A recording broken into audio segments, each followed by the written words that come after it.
Bagong-bagong balita, bahagya pong lumakas ang Super Typhoon Julian pero nasa labas na po ito ng Philippine Area of Responsibility. Sa kabila po niya, nakataas pa rin ang wind signal number 2 sa Batanes, Babuyan Islands, northern portion ng Ilocos Norte at northwestern portion ng mainland Cagayan. Base po yan sa 11 a.m. bulletin ng Pag-asa.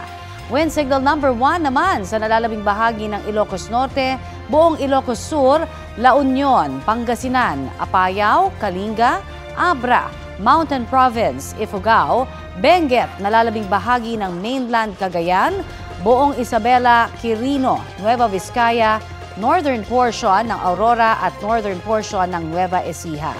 Namataan po ngayon ang mata ng super bagyong Julian, 235 kilometers west ng Itbayat, Batanes. Taglay po nito ang lakas ng hangin na abot sa 195 kilometers per hour. Ayon sa Pag-asa, posible pang lumakas ang bagyo sa mga susunod na oras. Umaga o hapon bukas, posible muling pumasok sa PAR ang Super Typhoon Julian at magla-landfall sa Taiwan. Sa gabi ng Huwebes o madaling araw ng Biyernes, inaasahang tuluyan ng lalabas ng PAR ang bagyo.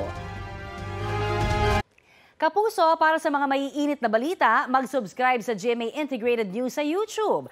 Sa mga kapuso naman abroad, subaybayan nyo kami sa GMA Pinoy TV at sa www.gmanews.tv.